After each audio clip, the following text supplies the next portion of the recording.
Welcome back to Movie Moshow. Today we are going to review the science fiction film, Edge of Tomorrow. If you like our content, don't forget to like and subscribe. We post multiple times daily. Spoilers ahead. The story of how an asteroid bearing the Mimics alien race crashed on Europe and ravaged the continent in a horrific war is told in a series of cut-up news reports.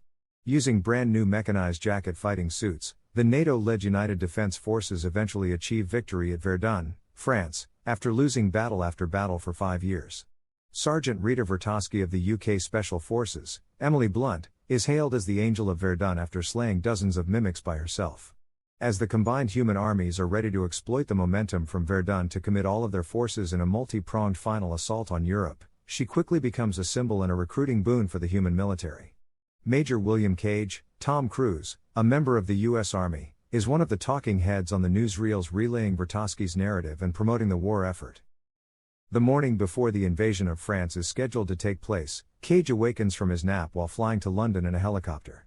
He meets with General Brigham, Brendan Gleeson, the commander of the Western Allies, in the expectation that the general wants Cage to help him improve his public image or get ready for a post-war political career. Instead, the general gives Cage instructions to accompany the first wave of Allied troops as they touch down in France and provide media with on-the-ground coverage. Cage, a former college ROTC cadet who is majoring in advertising and has no prior combat experience, employs every stratagem he can think of to evade the order to embed with combat forces and avoid deployment, culminating in an effort to use his media savvy to blackmail the general. Although the general orders Cage's arrest, Cage promises not to videotape the invasion. When Cage tries to flee, the guards taser him, knocking him out. At Heathrow Airport, which has been transformed into a huge military base and the starting point for the invasion of the continent, Cage awakens on a heap of duffel bags in the afternoon. Before Sergeant Farrell, Bill Paxton, takes charge, a sergeant kicks him and labels him a maggot. General Brigham's orders to Sergeant Farrell state that Private Cage is a deserter who has impersonated a major. When Cage first meets J Squad, a group of eccentric soldiers, Farrell catches them playing poker while they are gambling. Cage is then assigned to J Squad. After making J Squad swallow their playing cards, Farrell orders them to prepare Cage for tomorrow's deployment. The squad takes Cage for physical training, PT, right away. Cage is a nervous wreck the following day.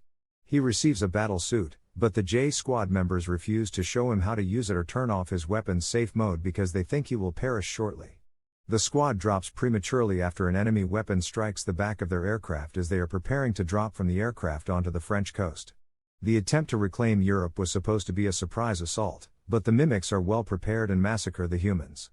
Although Sergeant Vertosky also falls on the shore, he dies quickly. J Squad's remaining members are all quickly dispatched. A huge blue mimic, an alpha, rushes on Cage as he clutches a claymore mine while still in shock and on the verge of death. Before Cage passes away, the blue blood of the alpha mimic heals his wounds. The subsequent blast kills the alpha mimic. Immediately after falling asleep on top of the duffel bags the day before, Cage wakes up in a panic. Farrell again brings him to J Squad after the same sergeant refers to him as a maggot. Nobody pays attention to his desperate attempt to convince them that the mimics will ambush the entire invasion. He repeatedly deploys, perishes in various ways while trapped in a temporal loop, and then awakens on the duffel bags. He improves marginally in killing mimics and rescuing J Squad and Vertosky members with each time loop, but the mimics are too many and kill everyone in the end. He makes it through one loop long enough to inform Vertosky that he is caught in a loop of time. Vertosky realizes his predicament and says, "Cage, find me when you wake up," before they are both murdered once more. Cage regains consciousness on the duffel bags, but works with Sergeant Farrell and J Squad to buy time to locate Vertosky. After making numerous unsuccessful efforts to leave the base, Cage ultimately succeeds in leaving during PT and discovers Vertosky in a training base surrounded by training drones. When he explains that Vertosky requested him, she harshly greets him and whisks him away to a weapons building bay where her friend Dr. Carter, Noah Taylor, works. The Special Forces men are all angry toward him. Vertosky and Carter explain the time loop in a back room after they leave. Carter developed the hypothesis that all mimics are simply the brain manifestations of one overmind Omega alien monster while working as a researcher at General Brigham's headquarters.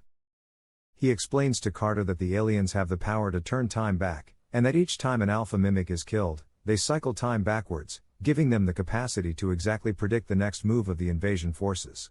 Vertosky claims that, Like Cage, she became involved in the loop after being slathered in the blood of a big blue alpha mimic. At Verdun, she became trapped in a time loop that allowed her to slay hundreds of mimics by herself during what would be her final loop.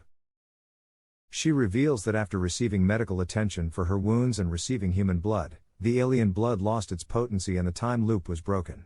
Cage is instructed by Vertovsky to keep going through the loop until he is given any knowledge that will enable them to succeed. She also warns him to make sure he perishes in combat or during training should she have to re-kill him.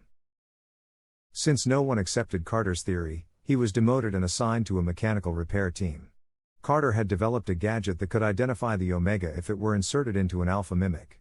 Cage struggles to comprehend what he is saying, but Vertovsky insists that they must first escape the invasion tomorrow in order to find the Omega. She trains Cage through numerous loops, occasionally murdering him despite his protests when he is gravely hurt so that he would continue the loop. During the invasion, Cage and Vertovsky sharpened their combat techniques and advanced on the beach, but despite their efforts, they both keep dying and Cage is still trapped in his loop. As Cage grows drawn to Vertovsky, he begins to experience emotional distress at repeatedly witnessing her demise. Finally, Cage has a vision of the Omega being concealed inside a German dam. Vertovsky and Carter think Cage's exposure to an alpha mimic's blood is what caused the visions. They think the Omega has the power to alter perception and time. The goals of Cage and Vertovsky are to make it off the invasion beach and into Germany's interior. Cage and Vertovsky ultimately succeed in making it inland after numerous failures and fatalities. In the course of his repeated attempts, Cage grows attracted to Vertovsky and begins to gently learn more about him. Vertovsky reveals to Cage during one loop that she had a boyfriend at Verdun whom she had witnessed dying 300 times until she was unable to loop and he was gone for good. When they discover a helicopter at a farmhouse, Vertovsky understands that Cage is attempting to convince her to stay there so he can go alone and confront Omega. Cage acknowledges that they have already looped to the farmhouse several times, but each time Vertovsky dies, therefore he is attempting to prevent this by going alone. She deliberately has them killed because she is shocked and angered. In one loop, Cage decides not to meet Vertovsky since he thinks the battle is worthless and instead travels to London and stops in a pub. Cage observes the mimic's next move in its assault there, a major amphibious assault on London in which Operation Downfall forces are obliterated. After Cage is slain in London, Vertovsky and Cage come up with a strategy to leave the beach. They move inland toward the Omega after a few of circles. Finally, Cage gets to reach the German dam on his own. However, he finds nothing there and comes dangerously close to being taken by the mimics before succeeding in drowning himself. The following loop is where Cage, Vertovsky, and Carter piece the visions together. Everything about Vertovsky's victory in Verdun was a plot by the Omega mimic. In order to trick humans into conquering Europe, where all human troops would be ambushed and destroyed, the Omega had allowed the humans to triumph at Verdun. The device Carter created that led to his termination is their only remaining lead. The goal of Vertovsky and Cage now is to retrieve the object, which is in Whitehall and is kept in General Brigham's office safe. After making several rounds, they finally convince Brigham to hand over the transponder after breaking into the Ministry of Defense. Before sending troops after them as they try to flee by automobile, Brigham caves and gives them the transponder. Vertovsky inserts the transponder into Cage's leg as they flee. The true location of the Omega, according to Cage, is hidden beneath Paris's Louvre Museum. When their automobile is stopped by a soldier wearing a mechanical jacket as they try to flee the Allied headquarters, the airbag renders Vertovsky unconscious before she can murder Cage. Cage awakens while being arrested and shackled to a hospital gurney. He notices that he is getting a blood transfusion and understands that he can't loop through time anymore. Thank you for watching and don't forget to like and subscribe.